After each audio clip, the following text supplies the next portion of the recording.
Yes, nguhaye ikaze ni Mukire Entertainment, aho turi mu makuru y'imyidagaduro musanzwe mukurikira ahangaha kuri Mukire Entertainment. Nge nitwa Mr Sam.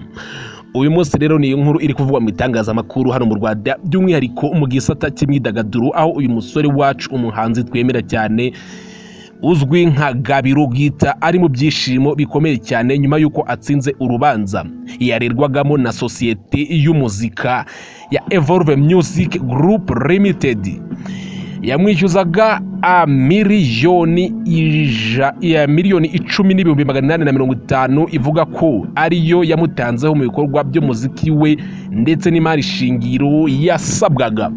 Reka iyi nkuru tuyirambure mu by'ukuri turebe ibiyivugwamo, aho uyu musore wacu Gabiro mu by'ukuri ari mu byishimo bikomeye cyane nyuma yuko atsinze uru rubanza yaregwagamo n'iyi sosiyete yamurebereraga mu bijyanye n'umuziki yitwa Evolve Music Group Limited.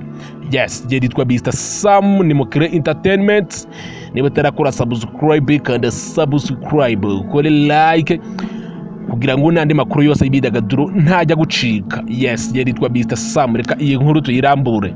Uyu muhanzi wamamaye mu ndirimbo zirimo Igikwe yabwiye ikinyamakuru inyarwanda.com ko gukora umuziki byamuhuje n'abantu benshi kandi ahitamo kuwukora kubera urukundo yari awufitiye, ariko kandi yahuriyemo n'abantu bifuza inyungu kuri we kurusha uko bakora nk'abavandimwe. Ati nibwo bwa mbere nari ngiye mu rukiko mbona umuntu anshinja ko hari amafaranga mufitiye. Nabwiye umunyamategeko wanjye nti Imana izamfashe aha hantu sinzongere kuhagaruka.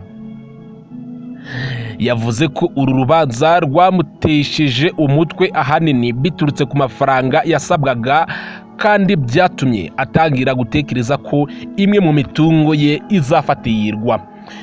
Nari nahangayitse cyane. Aya ni amagambo ya Gabiro. Ati nari nahangayitse cyane, natangiye gutekereza ko ibintu byanjye bizajyanwa.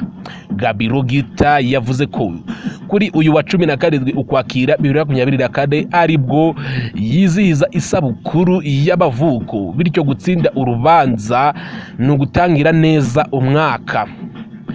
Ati nugutangira neza umwaka kuri nje kuri itariki ya 17 Ukwakira, kuko ni nabwo yizihizaga isabukuru ye y'amavuko.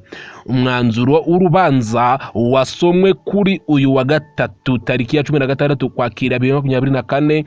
Urukiko rw'ubucuruzi rwemeye kwakira ikirego kirega kwiregura cyatanzwe na Gabiro. Yes, ni ukuvuga ngo Gabiro yarezwe na sosiyete, hanyuma urukiko rwemera kwakira ikirego cye rugisuzumye rusanga kidafite ishingiro kuri bimwe. Urukiko rwagisuzumye rusanga kidafite ishingiro kuri bimwe. Uru rukiko rwemeje ko nta mwenda Gabiro abereyemo Evolve Music Group Limited. Rwategetse ko Evolve Group Music Limited kwishyura Gabiro igihembo cya avoka gihwanye n'ibihumbi 500 by'amafaranga y'u Rwanda. Bivuze ko iyi kampani by'ukuri yamuregaga ariyo izishyura avoka wamuburaniraga ibihumbi 500 by'amafaranga y'u Rwanda yikurikirana rubanza. Yes, aya mafaranga mu by'ukuri azahabwa umwavoka waburaniraga Gabiro kuwa mbere Mutarama 2024 nibwo Evolve Music Group Limited yisunze umunyamategeko bari bandikiye Gabiro bamusaba kwishyura umwenda ungana na miliyoni 10,850 by'amafaranga y'u Rwanda. Kuwa 27 Mutarama 2024 Gabiro afatanyije na kuwa 27 Mutarama 2024 Gabiro afatanyije na Muhatura Rukundo Eric Gilbert bashinze sosiyete bayita Evolve Music Group Limited. Bivuze ko iyi kampani iri kumurega mu by'ukuri nawe yari yaragize uruhare mu ishingwa ryayo, kuko bayishinze muri 2021 mu kwa mbere tariki 27 Muhatura Rukundo Eric Gilbert bashinze iyi sosiyete Evolve Music Group Limited. Buri wese yiyemeza gutanga imari shingiro cyangwa se share. Batangije kampani imwe, buri wese atanga imari shingiro share igera kuri miliyoni 5 kugira ngo buri wese ahabwe imigabane 50% by'iyo sosiyete. No kuvuga bari baratangiranye iyo sosiyete, buri wese atanga miliyoni 5 nk'imari shingiro kugira ngo buri wese agire imigabane ingana n'iyundi 50/50. Kuwa kabiri Nzeri 2022 no kuvuga hari ari gushira nk'igihe cy'umwaka batangije iyi sosiyete, yafashe icyemezo cyo kuva muri uwo mwaka. Muri uwo mwaka Gabiro Gita yafashe icyemezo cyo kuva muri iyi sosiyete y'umuziki nyuma yuko agurishije imigabane ye. Tubyumve neza, muri Nzeri 2022 yahise Gabiro Gita yagurishije imigabane ye. Twibuke ko ubwo bari baratangiye bafatanyije iyi kampani.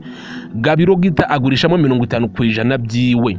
Evolve Music yavugaga ko Gabiro Gita yasezeye atigeze yishyura imari shingiro ingana na miliyoni 5 yatumye ahabwa imigabane yari afite muri Evolve Music Limited. Aha niho ikibazo kiri, ndetse ni naho twavuga ko ruzingiye kabisa. Batangije sosiyete y'umuziki, biyemeza ko buri wese azazana miliyoni 5, ariko Gabiro Gita nyuma y'umwaka arasezera, hanyuma kampani isigara iburega ko izo miliyoni 5 we atazishyuye, ari nazo kampani yamurigaga. Evolve Music Group Limited yavugaga kandi ko ibi byatumye bajya mu mwenda wa miliyoni 2. Kuba Gabiro Gita yari ataratanze izo miliyoni 5 kugira ngo kampani itangire, ngo byatumye kampani ijya mu mwenda wa miliyoni 2.